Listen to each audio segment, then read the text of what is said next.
Hello and good evening to all. Welcome to Perfection IS YouTube channel. Today we are going to see an article written in the editorial section of the Hindu newspaper. Title of the article is Guilty on Search on the Antitrust Case Verdict Against Google. मतलब अभी हाल फिलहाल में ही antitrust case से related कुछ verdict आया है.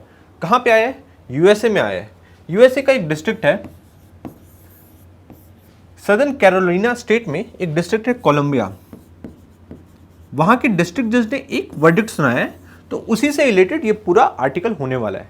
तो एक एक करके हम एक एक पैरा करके अभी हम लोग पूरा आर्टिकल पढ़ेंगे. उससे पहले एक बार हम इस पूरे आर्टिकल का एक मेन कीवर्ड समझ लेते हैं. कीवर्ड है एंटी ट्रस्ट केस. ये एंटी ट्रस्ट केस क्या होता है? So the anti trust case keyword is related to anti trust laws. Anti trust case किससे रिलेटेड है? एंटी ट्रस्ट लॉज से. तो एंटी ट्रस्ट लॉज क्या होते हैं अब हम ये देखेंगे. Antitrust laws are the set of laws which are there in market to establish, to encourage competition. Competition को बढ़ाने के लिए कुछ लॉज होते हैं, उसे एंटीट्रस्ट लॉज कहते हैं. और ये कंपटीशन को बढ़ाना क्यों इंपॉर्टेंट है? कंपटीशन को बढ़ाना इसलिए इंपॉर्टेंट है ताकि फ्री मार्केट बनी रहे. फ्री मार्केट बनी रहे मतलब फ्री मार्केट बनाए रखने के लिए कंपटीशन का होना बहुत ज़्यादा जरूरी है. यही इस पूरे आर्टिकल का एक तरीके से मैंने पूरा सार बता दिया है. अब हम इस आर्टिकल में जो भी गूगल से रिलेटेड जो केस हुआ है उसके कुछ इम्प्लीकेशंस पढ़ेंगे. तो एक एक करके हम लोग स्टार्ट करते हैं. और इस कंपटीशन के बारे में मैंने अभी आपको बताया. इस कंपटीशन को बनाए रखने के लिए इंडिया में जो बॉडी है उस बॉडी का नाम है कॉम्पिटिशन कमीशन ऑफ इंडिया. यह एक स्टैट्यूटरी बॉडी है जिसे कॉम्पिटिशन एक्ट 2002 लाने के बाद फॉर्म करा गया था. Competition act 2002. और कंपटीशन एक्ट 2002 कैसे आया? ये आया राघवन कमेटी के रिकमेंडेशन के बाद. किसकी रिकमेंडेशन के बाद? राघवन कमेटी के रिकमेंडेशन के बाद. इतना मैं आपको करंट अफेयर्स में ऑलरेडी अपनी पुरानी क्लासेस में करवा चुका हूं. आगे देखते हैं इसके आगे क्या क्या है.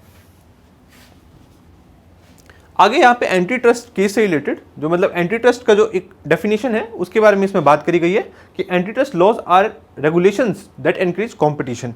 ये मैं आपको ऑलरेडी बता चुका हूँ. और एक कंपटीशन कैसे इंश्योर करता है? ये कंपटीशन इंश्योर करता है मर्जर और एक्विजिशन को देखते हुए कि कहीं कोई बड़ी कंपनी, अभी आपने कुछ साल पहले देखा होगा कि बड़ी कंपनी फेसबुक ने अपनी से एक छोटी कंपनी जो कि एक पॉसिबल चैलेंजर हो सकती थी उसकी, इंस्टाग्राम को खरीद लिया. मतलब एक बड़ी कंपनी या तो एक छोटी कंपनी जो कि चैलेंजर हो सकती है उसको खरीद ले रही है, नहीं तो उसको डिस्ट्रॉय कर दे रही है.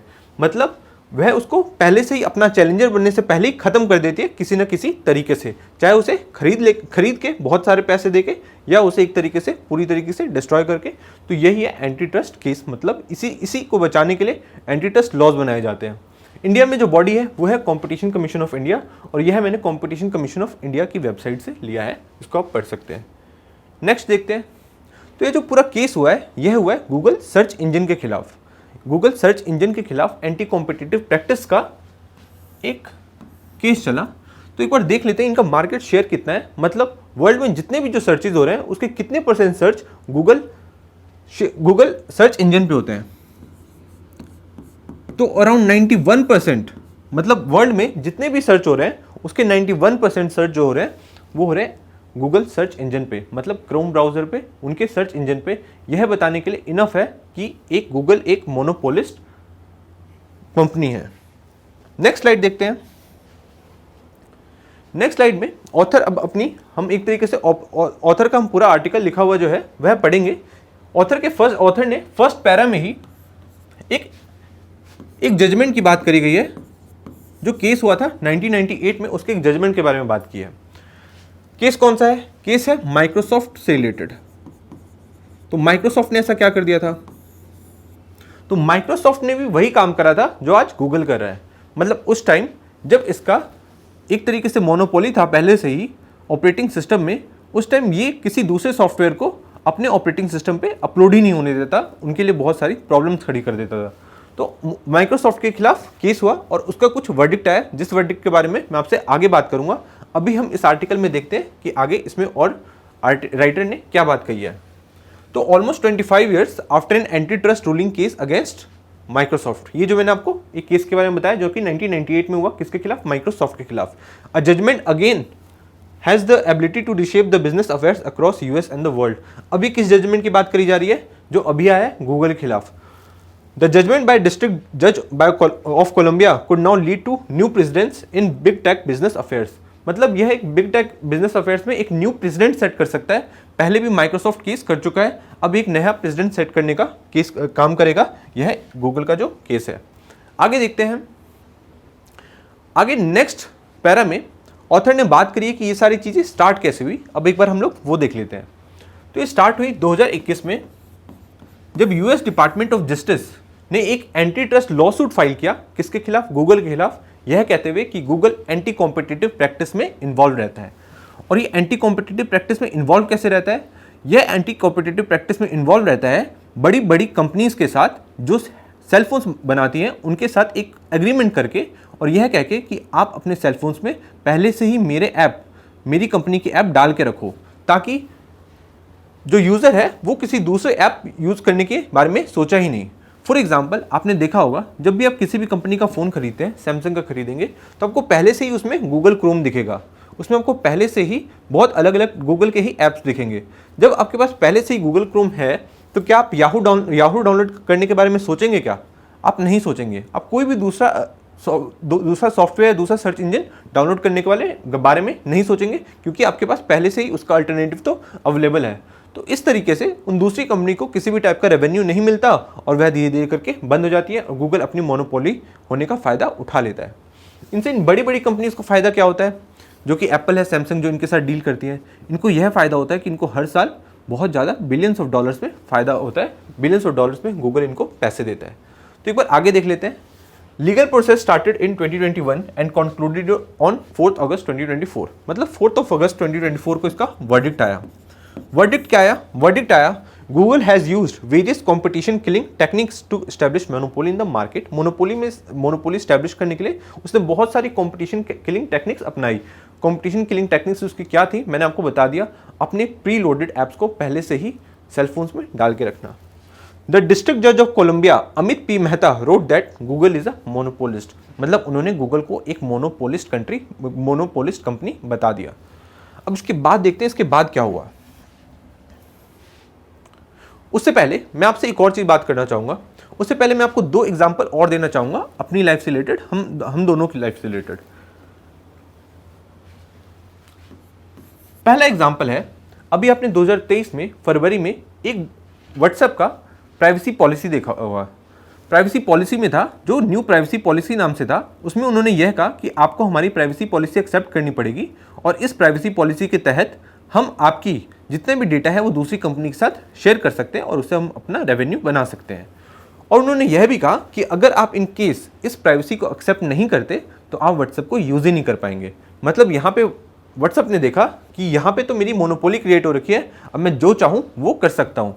यही होती है एक मोनोपोलिस्ट कंपनी की पहचान। मतलब वह एक बार बहुत बड़ा होने के बाद फिर अपने हिसाब से सब कुछ चलाने लगता है। सेकंड एग्जांपल मैं आपको देना चाहूँगा जियो का और एयरटेल का। अभी आपने लास्ट के कुछ सालों में यह देखा होगा कि जियो ने और एयरटेल ने एक साथ अपने रेट्स को हाइक करा।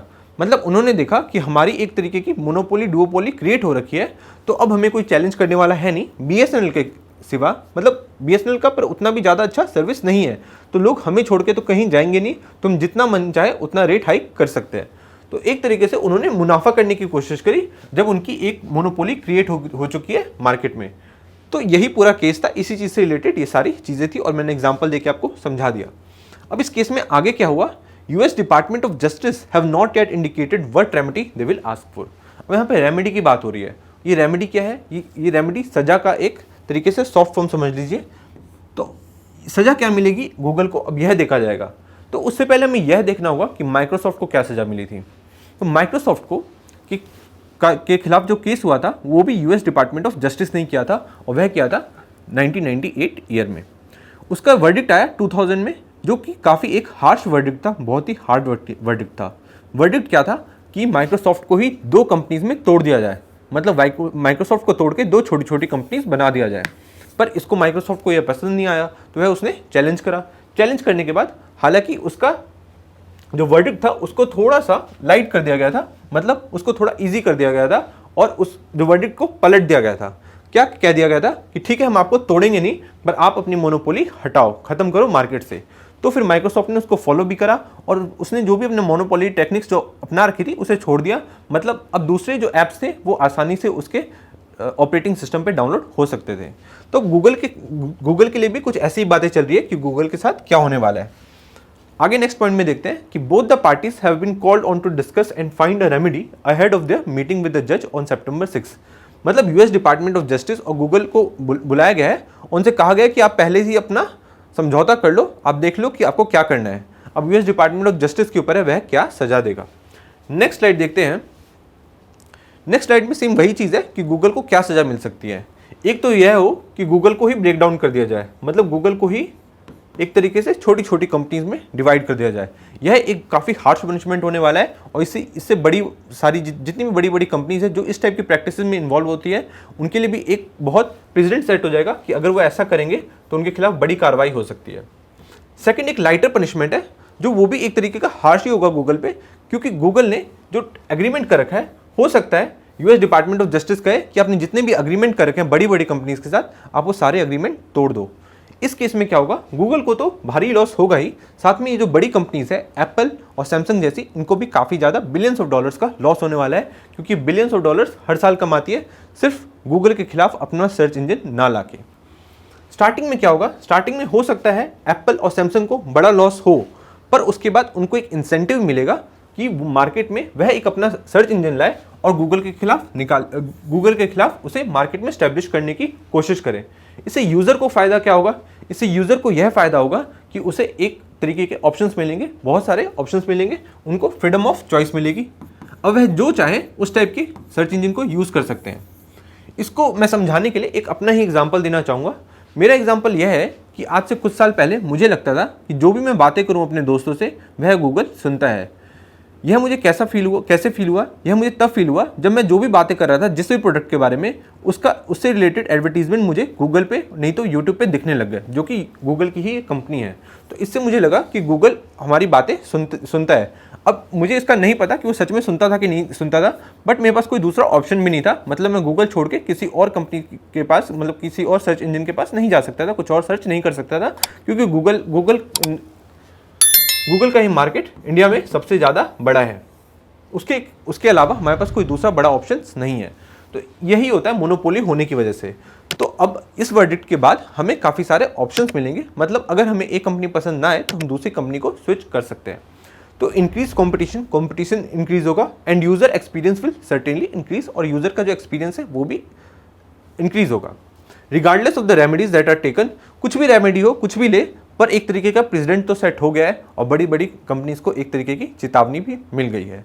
इसी के साथ मैं अपना ये पूरा आर्टिकल सम अप करना चाहूँगा। मैं आशा करता हूँ कि आपको यह पूरा आर्टिकल समझ में आया होगा। Thank you so much.